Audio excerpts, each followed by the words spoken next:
So great news, USB-C is going to be coming to your next iPhone, but guess what?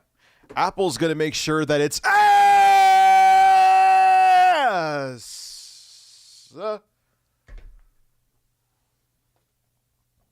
it's not going to be good.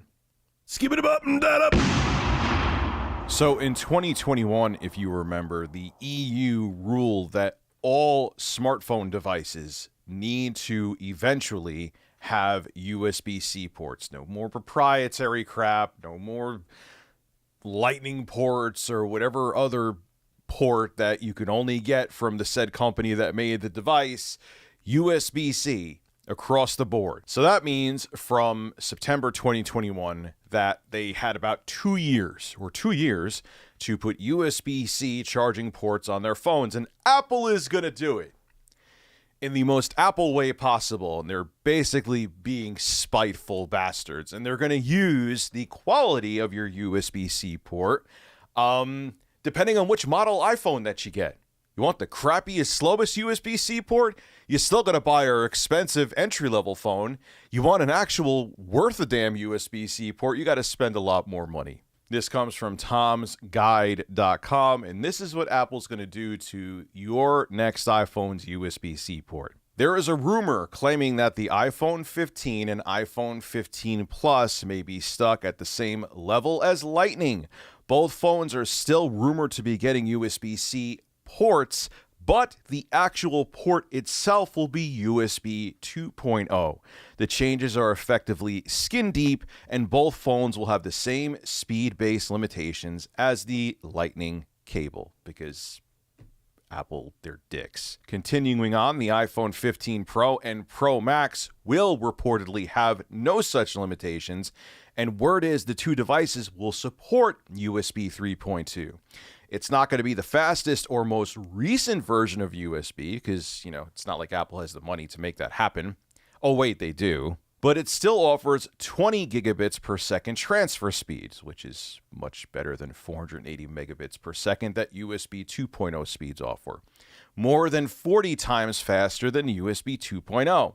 This more advanced version of USB also opens up the potential to connect more accessories that USB 2.0 isn't fast enough to handle. It's not fast enough to handle transferring goddamn files anymore, let alone like external devices and any kind of accessories, including external displays. That would be interesting, having your iPhone hooked up to like a giant monitor, but anyway, continuing on.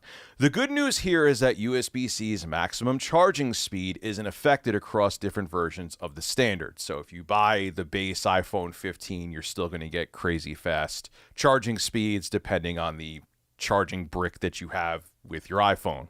High-speed USB, as USB 2.0 is now officially known, can still handle charging speeds up to 240 watts if you have the right kind of cable. Now, there's something interesting with Apple products, or if you get third-party Apple accessories, they have something called MFI, which is made for iPhone, which is Apple essentially saying they're certifying this, that it will work properly and it will not cause any risk to your Apple device because we've certified this third-party accessory and we know it's up to spec. They're also not doing that out of the kindness of their hearts. That means that the company who made that product has to give them a licensing fee, and they make a ton of cash off those licensing fees. Last year, off of accessories alone, Apple made $41.1 billion. So they aren't going to give that up. So what do you think they're going to do with USB-C accessories? They're going to have MFI USB-C accessories. So they're going to still try to steer people like, hey, you don't want to trust that USB-C cable, even though it has 4.5 stars on Amazon with 17,000 reviews and would be fine. You want to get the MFI one that we certified, that we make money off of. And the general consumer who doesn't know any better is going to be uncomfortable buying the cable that isn't certified, and they're going to buy the other USB-C cable. Now, I'm not saying there isn't a bunch of crap USB-C cables out there, but that's just kind of sketchy stuff. And that's because they still want to make money like they make money off the Lightning cable accessories right now. Apple is not going to go down without a fight when it comes to this. Now, just like Tom's Guide said, during the earlier days of USB-C, it was a much different story. It was the Wild West. And if you remember when the Switch first came out, and this is when USB-C was starting to supersede and take over for micro USB, there were docks being made because companies saw that the Nintendo Switch was flying off the shelves, and they all tried to have their own docks, their own chargers, and those docks and chargers were frying the Nintendo Switch. Then things changed, power delivery became a thing, and now, so long as it's a good quality USB-C charging device, you're not going to have issues with your Nintendo Switch. Back in the early days of USB-C, it was a much different story. Why am I bringing that up? Is that Apple doesn't have to worry about MFI certifying USB-C. It's a different time, but they're still going to do it because they know that the general consumer isn't going to know better. They're just going to want to see the MFI certification, so they know the cable won't fry their iPhone, and Apple's still going to profit. That's all they care about.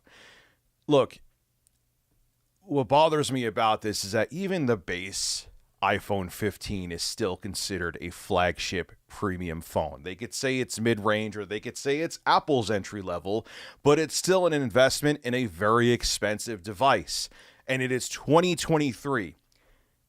Get USB 2.0 speeds and USB 2.0 out of here. It's dead. It's gone.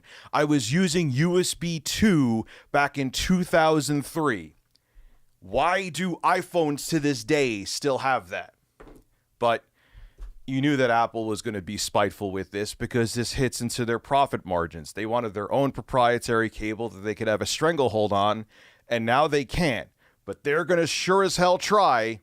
So, in my opinion, at least the base iPhone 15 models and the iPhone 15 Plus, Apple's ruining them. Most people don't actually transfer files. I know I'm kind of contradicting myself right now through the cable. But if you do, or say you use this to do a bunch of filmmaking, you may want to actually hook it up to your computer and have those USB-C speeds to send faster video. Which Apple, I'm sure, in turn would say, well, buy our more expensive Pro model, Rich. But the base iPhone 15 will still take great video. All the iPhones from here on out should have USB-C and full-fat USB-C with high bandwidth speeds. Stop being spiteful, Apple. Stop being bastards and do the right thing. But they don't have to. They don't have to. They just know that people are they have a stranglehold, and people are just going to buy the cables they tell them to buy. This is Rich at Review Tech USA signing out. Have a good one.